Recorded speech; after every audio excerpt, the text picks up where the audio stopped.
Hi, everyone. We're going to get things started. So it's my pleasure to welcome you all to the 2021 YDSA Winter Conference. A better world is possible. My name is Anna Bonomo. My pronouns are she and her, and I am one of the YDSA national organizers. I'm going to throw it over to our other YDSA national organizer to introduce himself. Hey everybody, my name is Caleb Taylor. I use he, him pronouns. Thanks Anna for that brief introduction. I am so excited to be on staff with DSA, to be working with Anna, your nationally elected leadership and committees, and most importantly, to be working with you all. You all are truly the spirit and lifeblood of this entire organization. So I'll briefly just talk a little bit about myself and how I came to this position. So I come from a working class family. My dad was a pastor in the AME church. My mom was a United States postal worker, was a part of a union. Born and raised in Houston, Texas. Come from very humble beginnings. I don't want to use the cliche statement, but I'll go ahead and throw it out there anyway.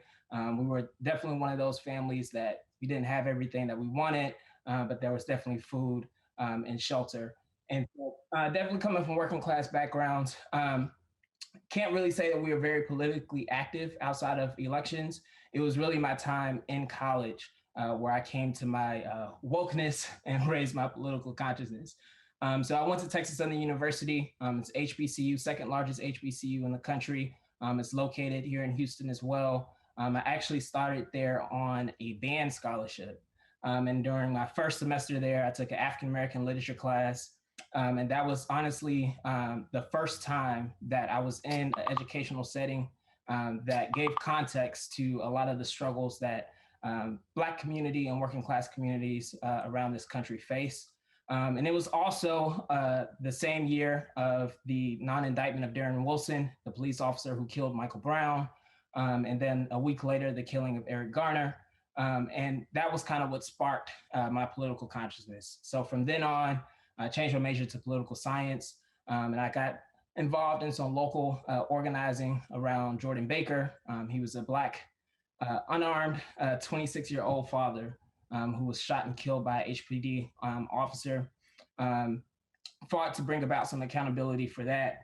And then transparency around newly acquired body cameras by the HPD police force, and just various issues related to racial justice.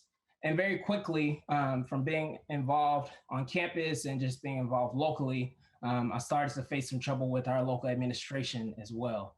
And so I always say to student organizers, your college campus is, and especially high school campuses as well, are essentially microcosms of larger society. And so a lot of the things that we're fighting on a national scale, you'll also face in your college campuses. And that was my experience as well.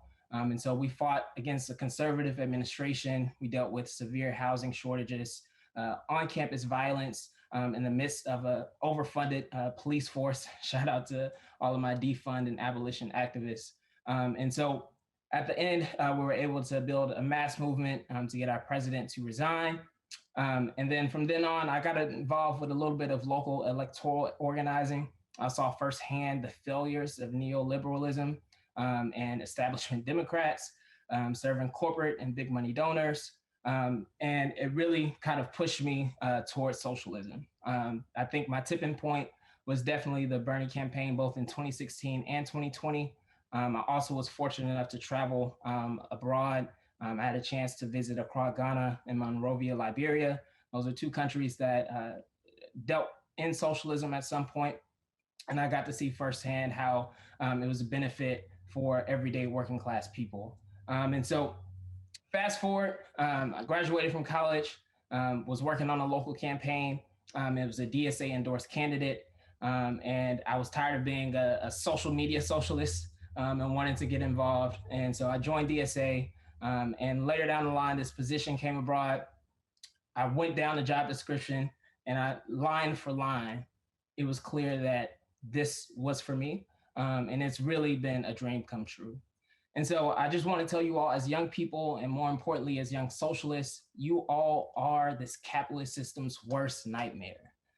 Since my being on staff, I've met so many talented student organizers and leaders who are filled with passion, energy, and righteous rage about the failures of this evil system. And I'm more than sure I'll meet some more this weekend. Our desire as staff is to equip you all with the organizing knowledge and tools necessary to be able to harness that energy and use it to help bring about a better world. So throughout this conference, try to learn as much as you can, meet people you don't know, and use this experience to either strengthen or build up your local chapters. Thank you so much for being here and for giving me this space. I'll now kick it back to Anna. Thanks so much, Caleb. So yeah, this is my fourth winter conference. I've been in this position for a while now, but it's my first online winter conference, which is kind of exciting. A year ago, we all gathered in Chicago. I know a lot of you were there. Things were very different. Bernie was the front runner in the presidential election. We had no idea what was going to happen. We had no idea we were going to be in a global pandemic in just a few weeks. Although now we know that those in power did know that we were going to be in a global pandemic. And it was a really amazing experience where tons of students, got to connect with each other. And I think a lot of work in our organization was pushed forward and strengthened. This has been quite a year. It's been really tough. And the circumstances under which we're organizing on campus, things have never been harder. So I want to take a moment to commend all of you for the work that you've done this year under unprecedented circumstances.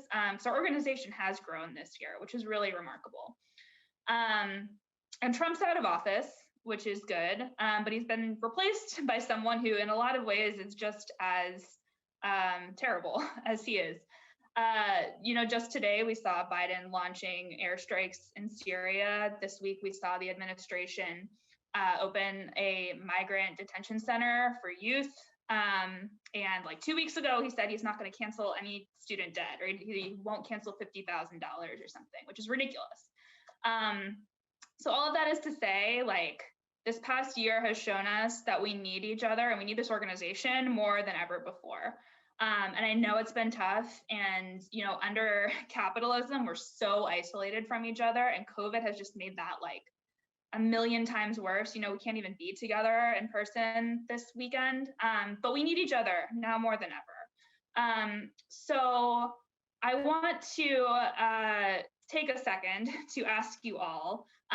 People are going to ask you a lot of things this weekend because that's what organizing is. So I'm going to be the first to make an ask of you. I'm going to ask you to take advantage of this wonderful platform for this conference that we have, thanks to our friends at We and Goliath. There are a lot of ways that you can connect with each other this weekend through direct messages and video chats and in our strategy sessions and workshops. But it is going to be a little tougher this year because we're not together. So I'm going to ask you to maybe step outside your comfort zone a little bit. Hit the connect button to connect with people and just like shoot a message to people who inspire you in workshops. We need to be building these relationships with each other now more than ever, even though we're spread across the country and we're not together in person this weekend. But I think it's still going to be a great weekend, and it's going to be a wonderful opportunity to connect. Consistently every year I'm told that what people love the most about Winter Conference is the opportunity to meet students from chapters across the country. And I think we're going to be able to do that this weekend, and it's going to be really wonderful. As long as we all, bring 100% and engage in these discussions together to the best of our ability. So really quickly, one other thing we need to keep in mind, or a couple other things we need to keep in mind if we want this to be a really positive and successful weekend, are a couple community agreements. So Caleb and I are just going to go back and forth with these. These are just some things to keep in mind. We're going to remind you of these a lot of times this weekend. We will not let you forget. So the first one, respect the discussion and facilitators. Actively listen to your comrades and listen to what the facilitators are asking. And keep conversations on track. Yeah, so the second one is share the air and encourage others. So this is similar to step up, step back. Step up to encourage those who have not participated, and step back to make sure you are not dominating the conversation. Practice good faith. So assume good faith from all of the people gathered here. So we don't know why someone will expresses an idea, but please assume the best faith of your comrades, even if you disagree with something they've said or even if they make a mistake. Just remember at the end of the day, we're all here for the same reason, and that's because we want to build this wonderful socialist movement together. The next one is you want to consider your position. So think consciously of our social positions, allowing us to work across our race, gender, sexuality, and social differences in a way that are supportive. Make I statements. So we all make mistakes again. And however upset another comrade's mistake makes you, you have a responsibility to be empathetic, to address it, not leave things unsaid. But again, to assume good faith and be empathetic. And next, we want to remember to avoid jargon. Here at Winter Conference, a lot of us are members of YDSA or DSA, but there are some organizers who have not yet joined, and who may just be here to learn. And so we want to make sure that we're using language that is accessible to everyone.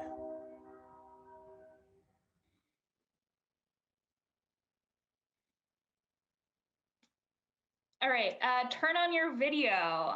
This will make it so much easier for everyone to engage in these conversations we're gonna have this weekend if we can see each other. So please turn on your video. It's gonna be a long week in the Zoom, so if you need to take a break and like not be on camera for a couple minutes, that's fine. But when possible, please, turn on your video. Yeah, and then our workshops and breakout sessions will be through Zoom. And so you don't necessarily have to use Stack right now, but facilitators will talk to you about using Stack. So when we get to a point where we're coming off camera and we're getting engaged in discussion, you want to use Stack just to let the facilitator know that you want to speak, and they'll address you. Mute your microphone when you're not speaking, just to minimize background noise and to make sure that the person who is speaking can speak uninterrupted.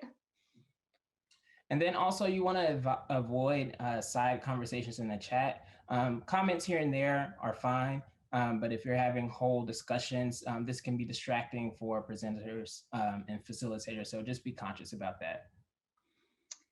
And turn off your video if you need to step away, just to minimize distractions so we can all participate to our fullest extent. One other thing I'll add, so once we get out of this first group, if you would go and change your profile picture in Cadence, put your pronouns in your last name if you're comfortable doing that. These are just things that'll make it much easier to connect with each other and make it feel more like, we're all together in person. And I think that's it for us. So I am going to pass it over to our two nationally elected YDSA co-chairs for some opening remarks before we move on to our keynote speaker.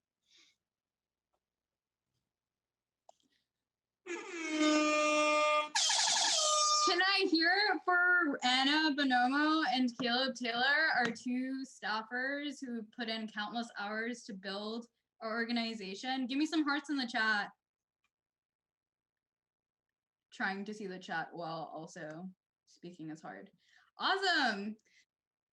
Okay, I'm gonna just pass it off to Nia. My name's Biba. We're both gonna be speaking for a little bit about all that we've accomplished in YDSA this past year. I'm gonna let Nia start off. Yeah, hi everybody. My name's Nia. I use she, her pronouns, and I'm one of the other YDSA national co-chairs. I'm so excited to see all of you here. This is amazing that there's so many of you. And we're here to kind of welcome you to Winter Conference and talk through some memories that maybe you've had in the last year. So yeah, basically when we go through this, I'm going to ask you a question and then you're going to respond in the chat. I think Biba's going to be trying to keep track of the chat since I will not be looking at it, but I'm going to start us off for the first one. Yeah. which is what are you most excited for this weekend? So please respond in the chat. What are you most excited for this weekend?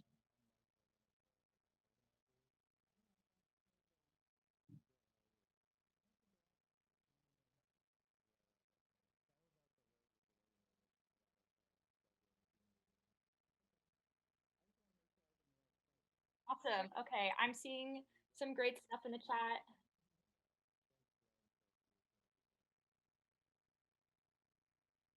Wow, there's some great stuff in the chat. I'm trying to give it a little bit of space because I know that there's a bit of a lag between um, what I'm saying in the chat. Yeah, meeting comrades, it's the best part, honestly. So yeah, that was our first question. I'll move on to the next one, which is what's a highlight for you in this past year in YDSA? What's something that you have been has been your favorite memory, either in your chapter locally or a national event? It could be either one.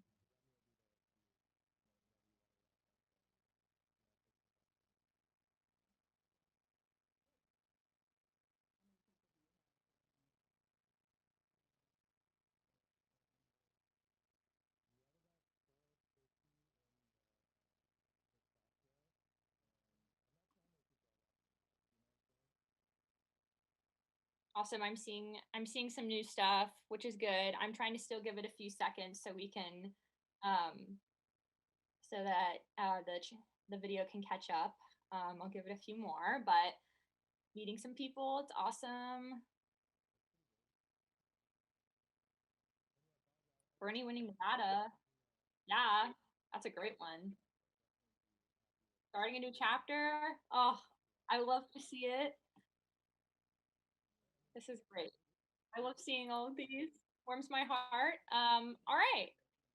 So I guess I will start us off on our pictures. So basically how this is going to work is I'm going to show you this picture and you have to guess, where do you think this is? What city do you think this is? Or what DSA chapter, YDSA chapter do you think this is? This one might be a little bit obvious, but we're going to start off this trip down memory lane with the Bernie campaign. So as you can see, this beautiful picture of comrades canvassing for Bernie. You know, the Bernie campaign was truly a moment for DSA unlike any other. And this was just the most, for me, inspiring moment. And I know for many other DSA members, we grew by so much in the last year because of the Bernie campaign that, you know, we've reached unprecedented numbers with membership. And as you can see, all these people are gathered around to talk about our movement and like how we can build that, which is something that I think we haven't seen in a very long time. So I will let people guess. I'll give a few seconds for people to guess where this is in the chat. I think this one's a little bit obvious for some people, but yeah, people are saying, okay, I'll give it a few seconds before we show the answer so people can guess. Okay, I'm seeing some El Paso, NYC, Atlanta. Those are all good guesses. Okay, and then, so if we could move to the next slide with the answer. Yay, it was in New York City. So I believe this is the Brooklyn one, but I'm not from New York, so correct me if I'm wrong. It's amazing to see all of those people gathered. You know, this was before COVID, obviously, and looking at that now, I can't even imagine being around that many people. But so it's great to see. Okay, so continuing on our theme of Bernie, we're going to move on to our next picture that you can guess. This one might be a little bit more tough if you're not from this city, but here is another picture of our wonderful comrades canvassing for Bernie once again. And as you can see, this is also so many people gathered for such an amazing event. I know I personally love seeing these pictures of canvases all across the country in where I was too. All right, I'm seeing some answers come in the chat. Okay, we've got a lot of Austin. Any other guesses? I'll give it a few seconds. Okay, Texas, Iowa. All right, Texas, yeah, okay. And this one, I guess a lot of people guessed, so we'll move to the next answer slide, and this is in Austin, Texas, with some Austin DSA members. Wow, so beautiful. Everybody looks great. All right, so now here's one more. We have we have a lot more, but here's another one. So here is another Bernie canvas. This is multiple different chapters. So there's 4 chapters. They're all YDSA chapters. So see if you can guess who is in these ones. YDSA in particular really grew a lot during the Bernie campaign. We saw dozens and dozens of new faces in our chapter meetings. We saw new chapters spring up. We saw Students for Bernie chapters become YDSA chapters, which was so amazing to watch. And we had, new people regularly talking about our movement and the future of it, which we don't get to see every day. So that was pretty cool. All right, I'm gonna see how many people are. Okay, we've got Georgia Tech, WW, UCLA, TCU. Okay, yeah, we've got a few. Okay, a lot of guesses. Those are all good. And I believe, so yeah, this picture is TCU. Let's see if I have this. This chapter is UCLA, Georgia Tech, Western Washington University, and TCU. So much love. And all right, so now we have another question for you all. This one you can answer in the chat. How many YDSA chapters do you think there are? We've grown, like we said, since the Bernie campaign, we have grown so much more than we ever have before. So this might be kind of a hard question because we've grown so much. But let's see if you guys know the answer. I see Jake guessed 150. Any other guesses? Well, we just showed the answer, so. 200, okay. I wish we had 120, 400. Those are all great answers. I wish we had, as many as all of you guessed. But the answer is 126 chartered YDSA chapters and 60 organizing committees that will become chapters very soon. So it's super exciting. And I'm going to pass this off to Biba for the second section of our presentation. Thank you, Nia. Yeah, we've grown so much. I think now I'm just going to talk a little bit about the organizing work that we've done around COVID-19. Like Nia said, we grew so much because of the Bernie campaign. And when the COVID-19 crisis hit the working class, we took that momentum and that, like, the growth, and we used that to our advantage. We used that to organize. The pandemic forced working class people to face the contradictions of capitalism in a severe way every single day as our government responded to this crisis by putting profit over the lives of millions of people. So how did we respond to that crisis? Next slide. Lots of Zoom meetings. What did that look like? It looked like a lot of Zoom meetings, despite us facing organizing challenges like never before. Our members kept showing up. We couldn't knock on doors anymore, so instead we made phone calls. We phone banked, and we sent text messages instead. Like, for example, with our Prop 15 campaign. Wait, okay, whoops, sorry. I think there might have been a slide that was missed. But also shout out to our Prop 15 campaign where we made 300,000 phone calls, and a campaign that YDSAers played a huge role in. Give me something in the chat if you phone banked for the Prop 15 campaign. Shout out to that campaign. Okay, so this is a picture of an Action YDSA chapter organized. Can anyone tell me where this is from?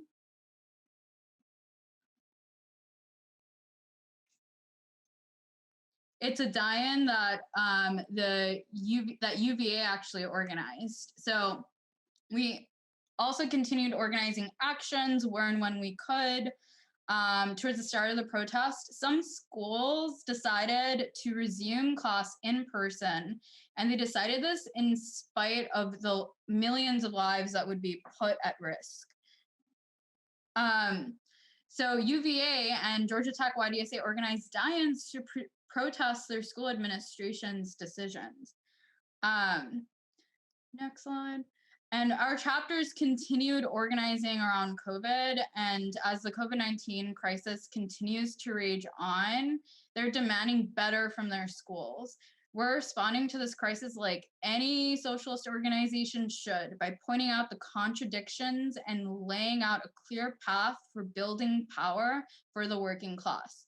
And we got chapters like Yale YDSA, NYU YDSA, and UVA organizing for a just COVID plan and around tuition freeze campaigns. If your chapter is organizing a campaign around COVID, share in the chat, share what you're organizing. Are you organizing a tuition freeze campaign or a just COVID plan? Definitely, please share. Cool, so shout out to our YDSA chapters who are holding it down on campuses across the country. Next, I'm gonna show some pictures here. I want you guys to try and guess, where are these pictures from?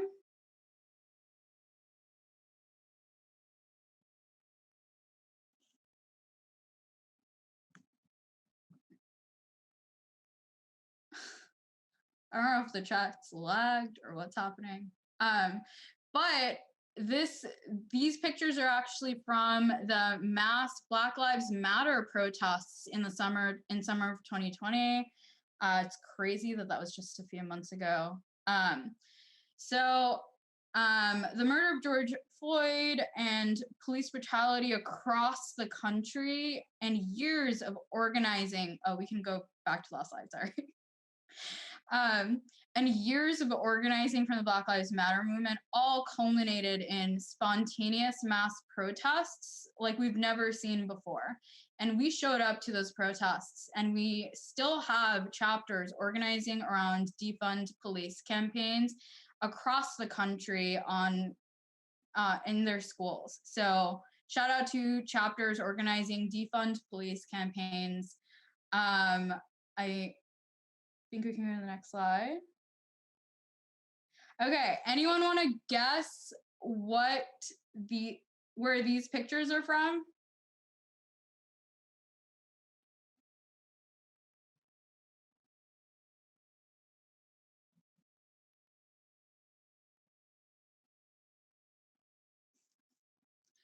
Yes, Columbia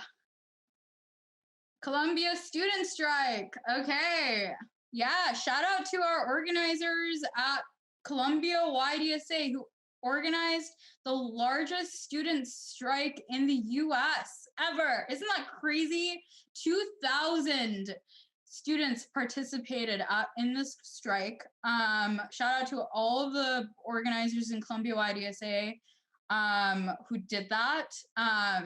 Give me some pluses in the chat for Columbia YDSA or some emojis. I don't know. Give me some hearts. I don't know. Okay, so next slide. Okay. Our National Labor Committee's been taking on building out a rank and file pipeline within YDSA, and I think a really exciting moment was the YDSA Jobs Fair. And this, in case you don't know, this past summer we committed to prioritizing the rank and file strategy and building a rank and file pipeline. A part of being a socialist student organization is recognizing that under a capitalist system, workers have power. And so we need a clear orientation towards labor so that we can continue to organize after we graduate. And the rank and file strategy is about targeting strategic sectors of our economy that hold special economic, social, and political power.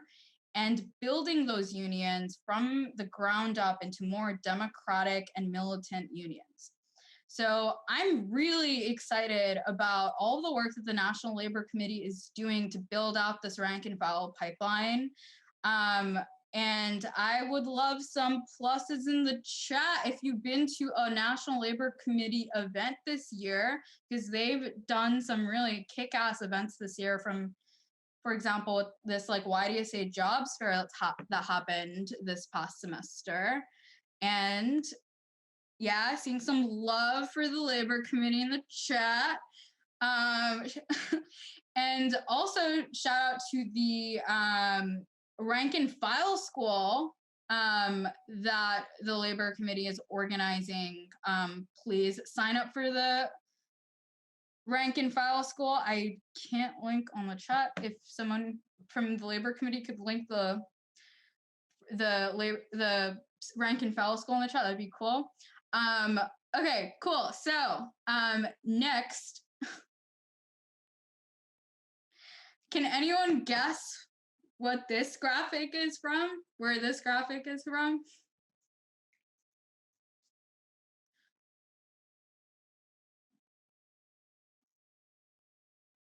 Anyone?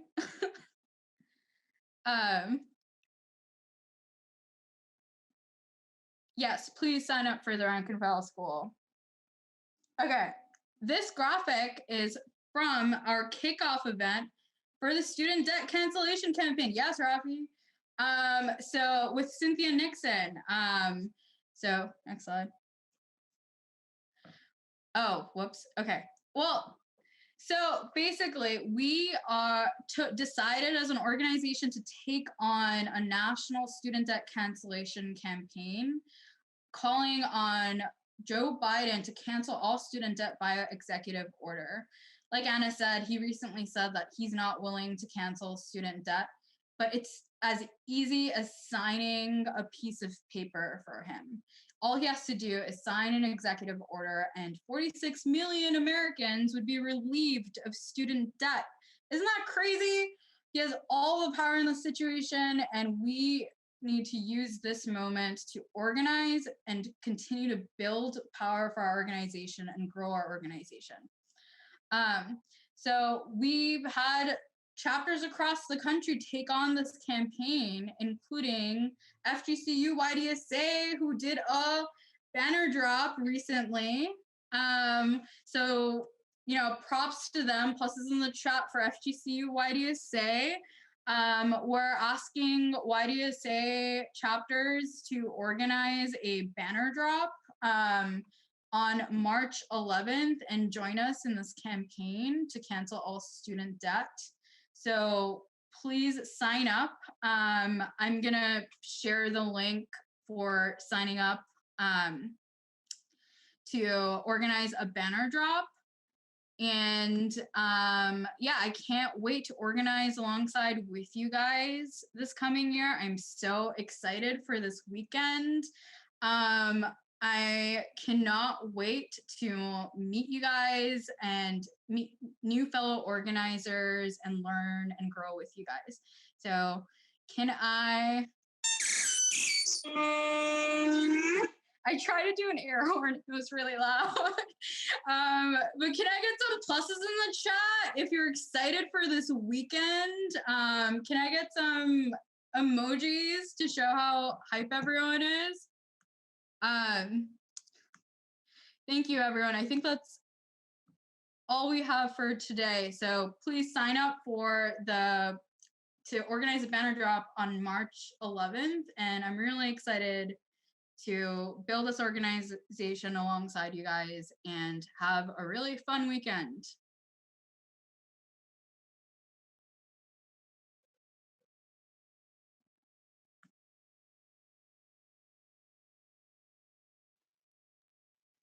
Hi, folks. I'm Remy Mickle. My pronouns are she, they. I'm a member of YDSA Purdue, an at-large member of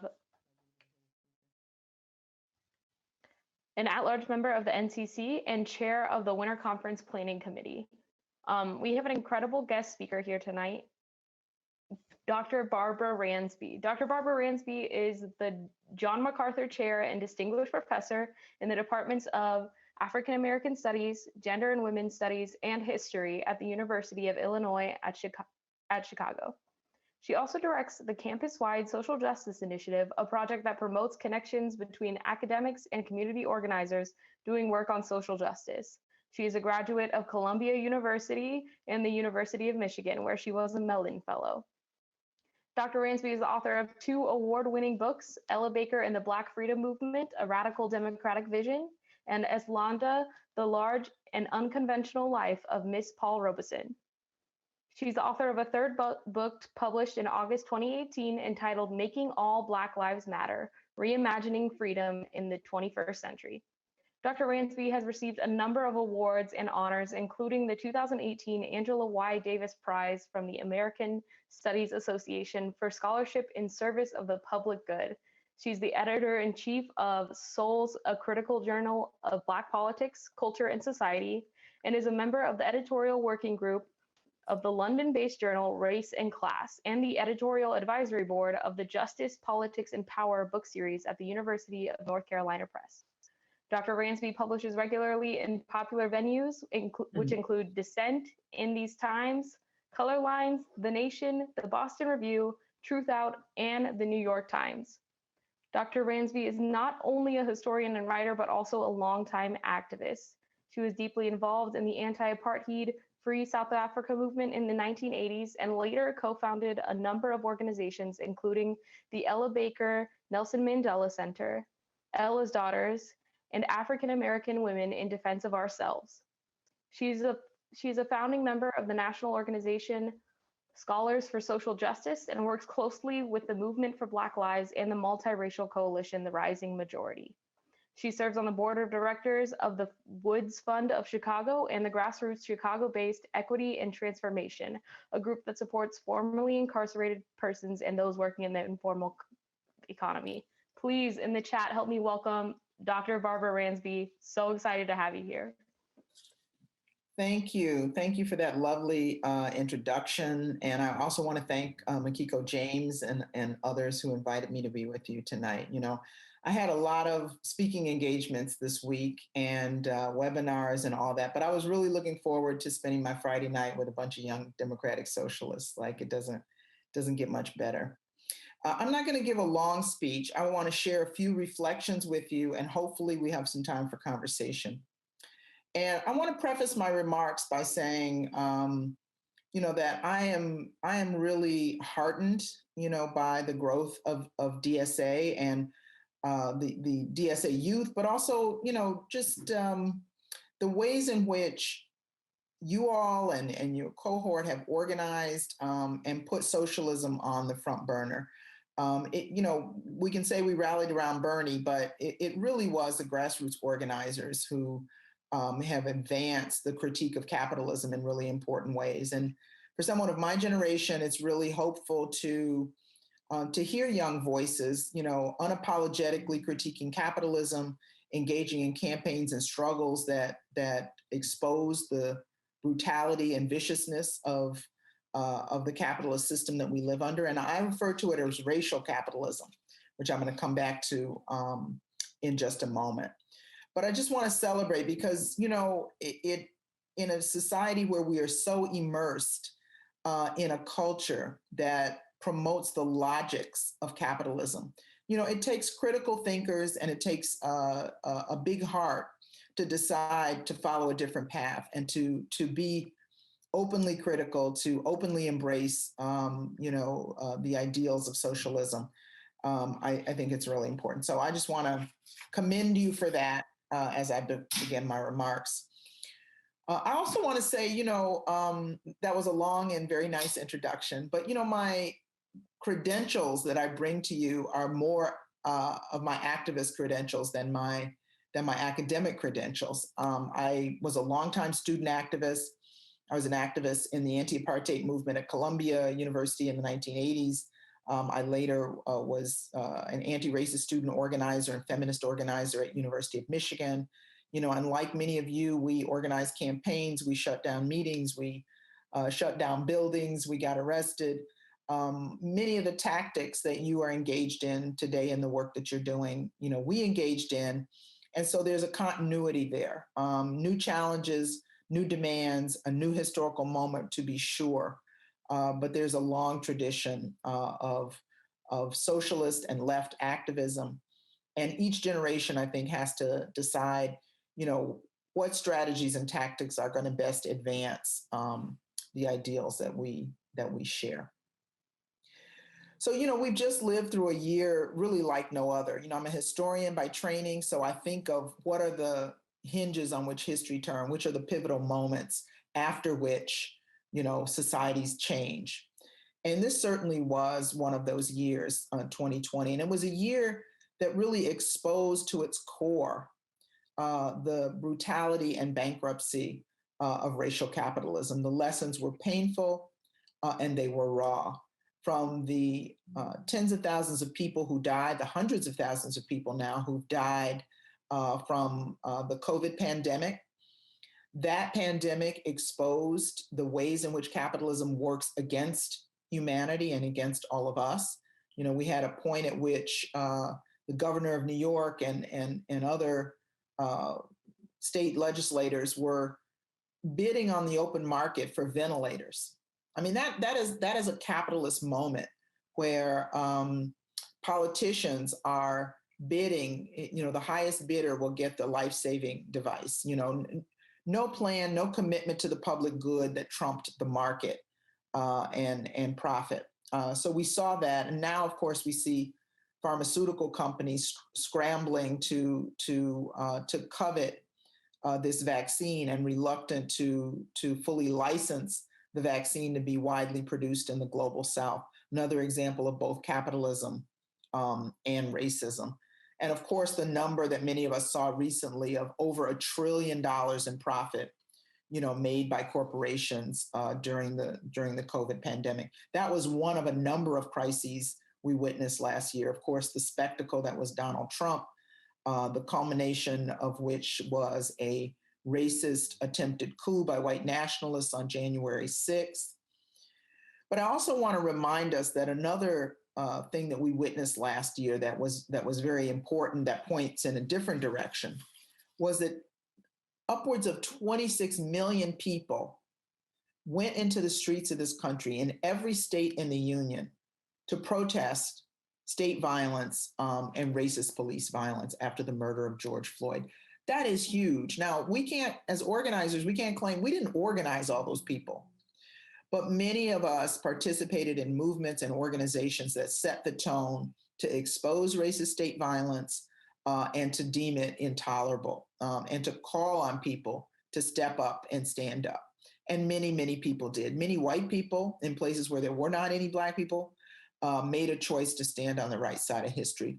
So that is a cause for optimism. The support that the Bernie Sanders campaign, and I will tell you parenthetically, I supported Bernie, but there are critiques to be made of Bernie.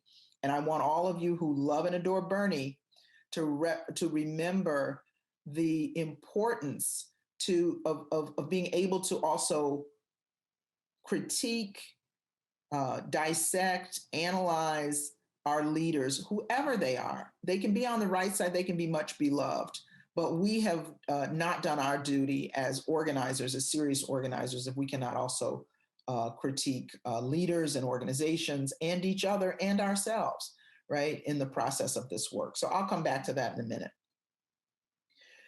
But these crises that we've seen this year, the culmination of a number of crises, bring to the fore what our sister Naomi Klein describes as disaster capitalism, these moments of crisis where capitalists step in and institute anti-working class policies, often racist policies, that they wouldn't have been able to introduce in normal times. And we see some of that possibly on the horizon with a kind of neoliberal backlash from this election. But what we also see, the flip side of that, is Arundhati Roy's vision of the pandemic as portal. That quote has gotten a lot of currency recently.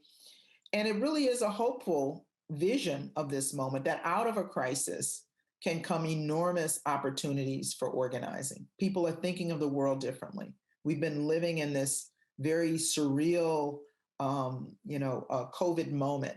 And so many people are questioning the way they organized their lives before. Certainly, they're questioning the way the system is organized because some of the most vulnerable folks, the so-called essential workers, disproportionately Black and Brown women, have borne the brunt of this crisis. Black people have died in, inexcusably high numbers relative to our numbers in the population. And so again, we see the convergence of capitalism and racism. Now, the question for democratic socialists, the question for leftists, the question for organizers is how do we respond to this moment?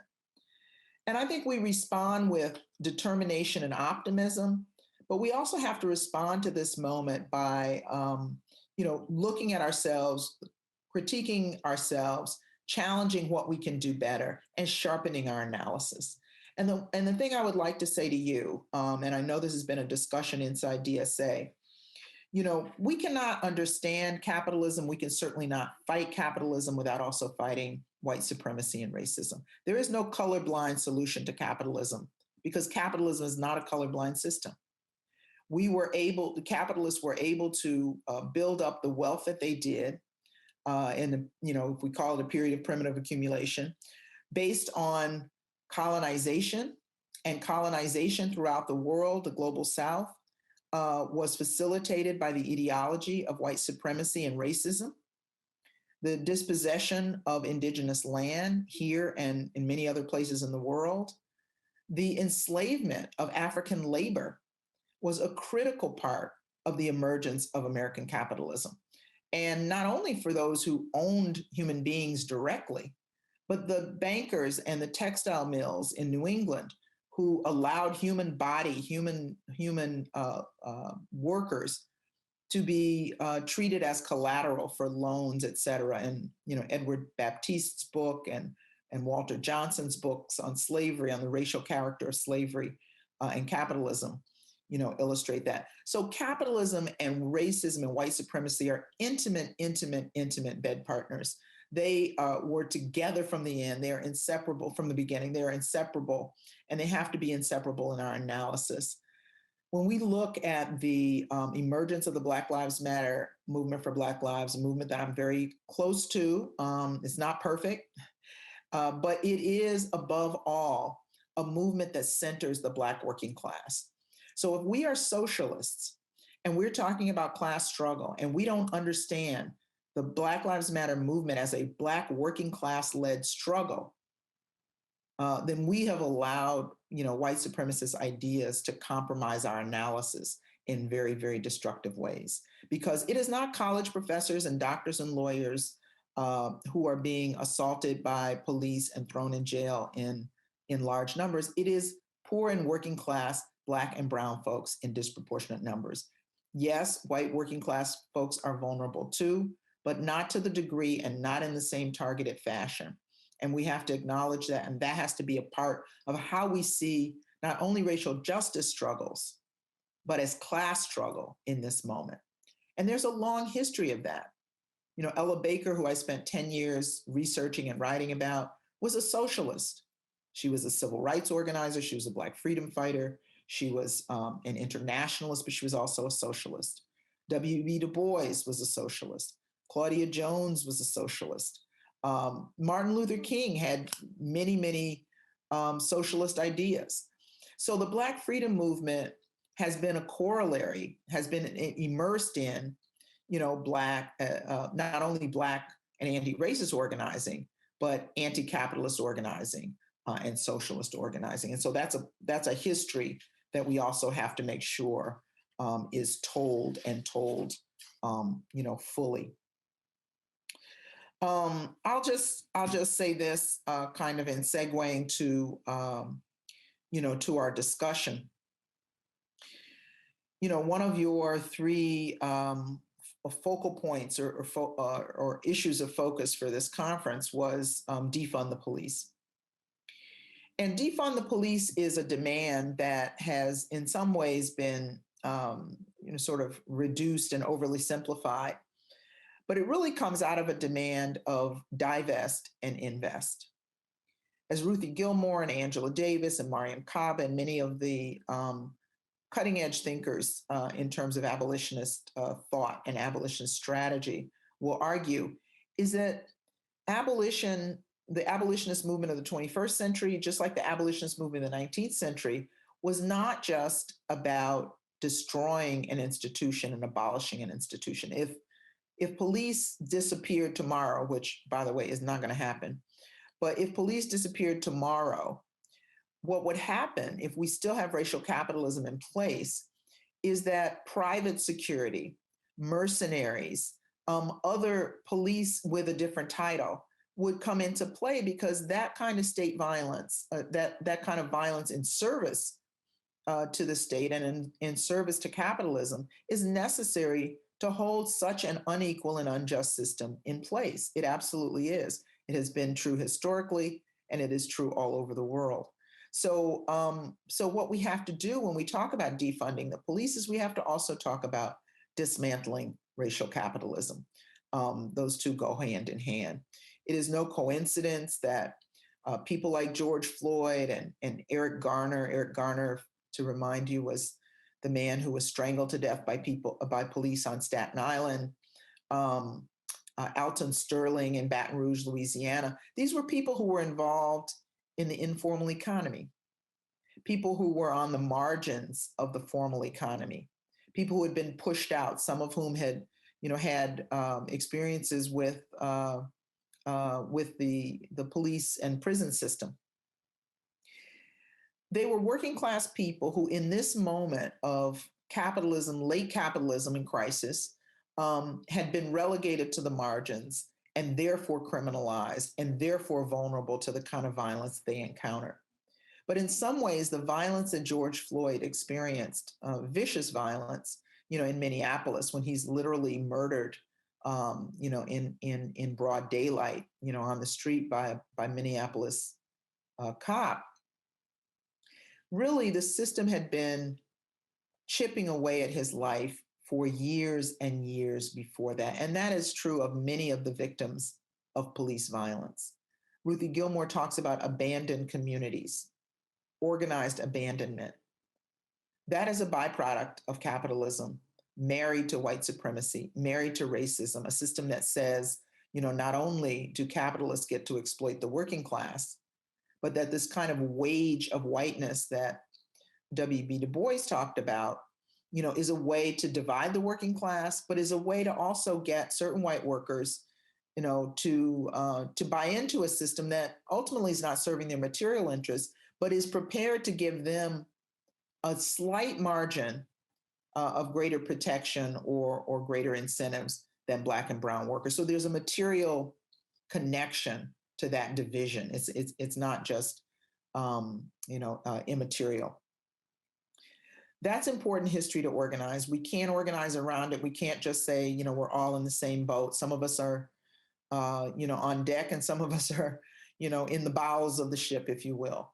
And understanding that difference and those different levels and tiers of oppression are critically important in order to forge principled struggle, in order to, go further down the road toward dismantling capitalism and building a truly humane, egalitarian, socialist alternative. So I'm honored to be in this struggle with you, and many of you will fight it a lot longer than I will. And I find that a source of great optimism. And I invite you to be in conversation and debate as we go forward to figure out how to do this work in the best way we can. Thank you.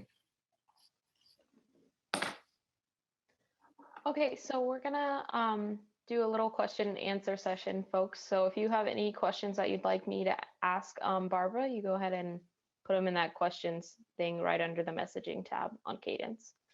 I think one of the first questions that I'd really like to ask you is, what gives you hope about organizing on the left right now? Like, what helps you keep moving forward after a year like the one that we've had? Well, I mean, as I said, I think this year has been, it's been a mixed bag, right? We've seen these horrible racist shows of force. But as one of my young comrades says, they are many, but we are more. So I'm heartened by the large demonstrations against police violence that we saw, unprecedented. I mean, I study social movements, so that was literally the largest protest movement in the history of this country. And it is political malpractice on our part if we don't offer an entry point into our movement for those people, if we don't organize those communities. So that is an opportunity. I think, the ousting of Donald Trump was somewhat of a victory, but I mean, I insist that we have to see electoral work as a part of a larger movement building project. We have all kinds of, campaigns on our campuses, in our workplaces, in our communities that we have to be about building. And electoral work is one component of that, but that is not, we're not going to vote our way to freedom. We are going to organize our way to freedom. And I like to keep that in mind. But the movements are growing. I mean, I lean heavily into optimism. The movements are growing. And, if one thing you learn from studying history, things will definitely change. And human beings like us, as, flawed as we all are, as, ordinary as we might sometimes feel, together we can do extraordinary things. And we are indeed one of the critical variables that will determine what the future will look like. So we should feel that power. We should act on that power.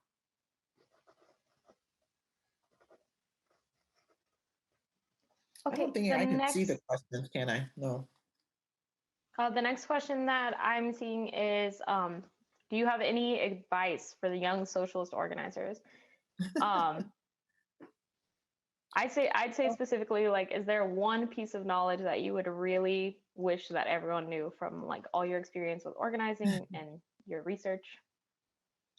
Well, I kind of try to resist being the wise elder. I think there's a way in which, sometimes age can get fetishized, right? Mm-hmm. Come out and throw us some wisdom and go back and sit in the chair.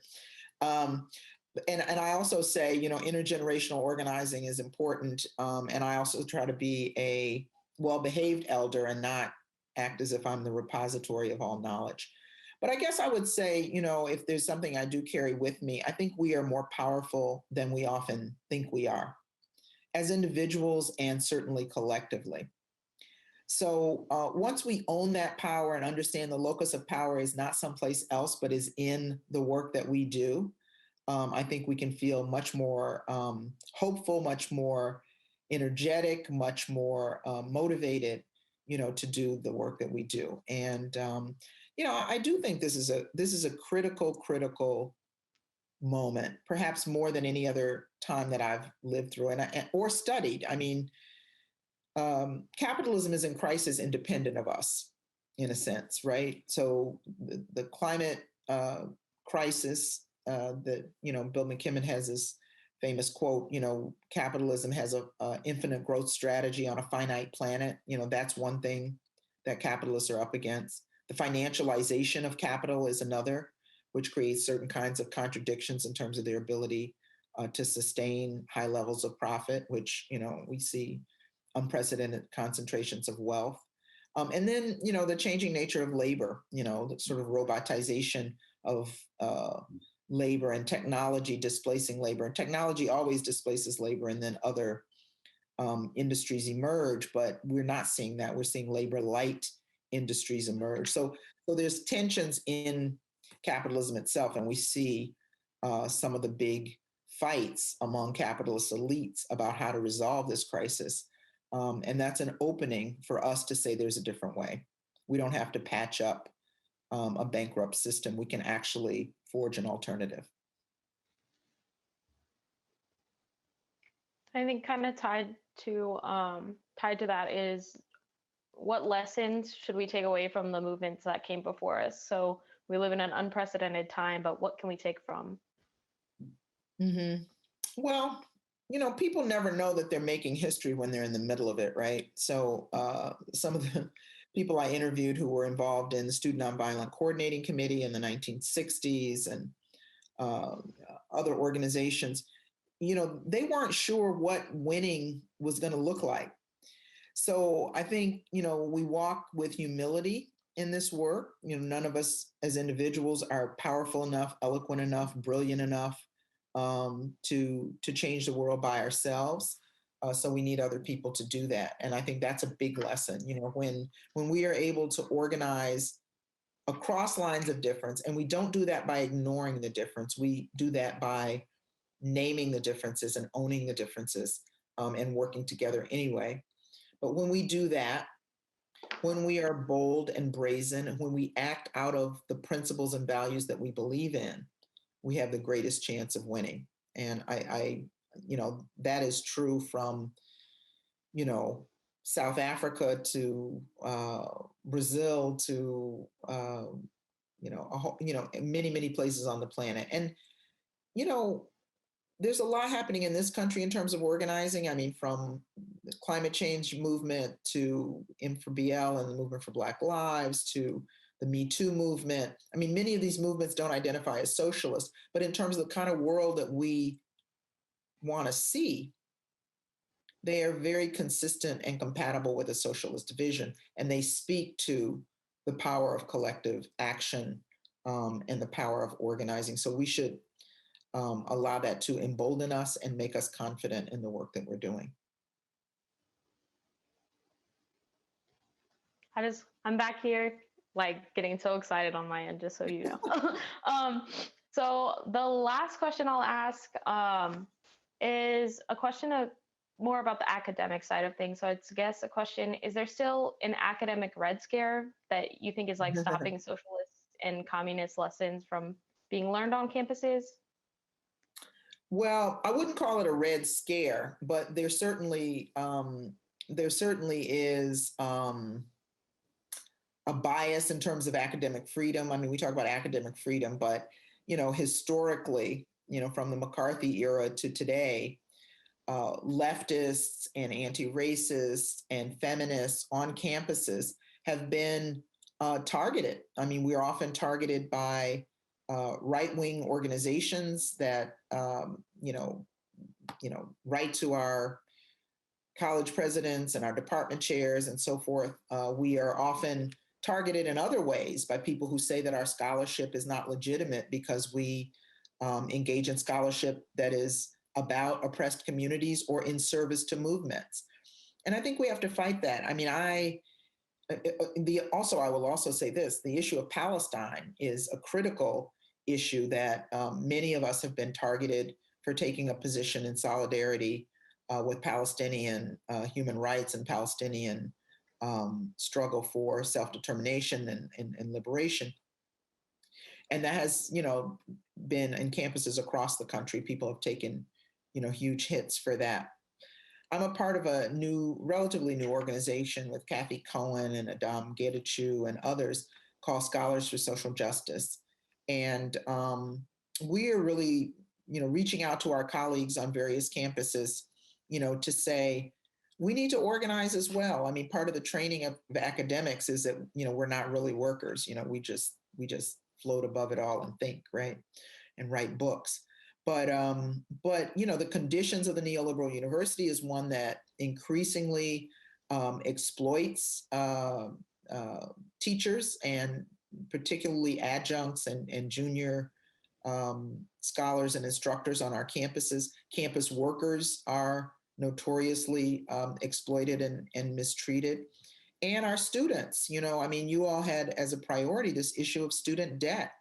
That is so important. I mean, my heart sinks every semester when I look out at my students and I think, just to be in this classroom, you are sinking into more and more debt because this society doesn't think that educating the next generation is as important as guaranteeing a profit, for corporations. And that is absolutely immoral and inexcusable. And so these are all the reasons that professors have to organize, and we are organizing, even though sometimes it's an uphill battle. one of the second book I wrote was on this woman named Eslanda Robeson, who was the wife of Paul Robeson. And they were artists and writers and victims of McCarthyism, and many academics were as well. So I don't think we should assume that the university is above persecution, above, political harassment. We see this happening now, and certainly there is a long history of it. So all the more reason to organize in solidarity with our students and the communities around our campuses, as well as campus workers. Okay, well, I think I that's have to all give the shorter time that. answers, right? No, your answers were perfect. I would sit here for a whole night if that's what it took. But I just want to say thank you so much for your time. I think we deeply appreciate all of the messages and all the lessons that we can take from what you've said to us tonight, and I greatly appreciate you being here. Well, good Can I luck get in the some work that you're pluses? doing. I'm very much in solidarity. And then can I get some pluses and thank yous in the chat? I'm so excited. This is literally wonderful to have Dr. Barber here. Thank you so much. Okay, so I think the next thing that we're gonna do is we're gonna switch to the announcements tab on your schedule so that you can hear what's gonna happen next with socials and things like that. Thank you all so much.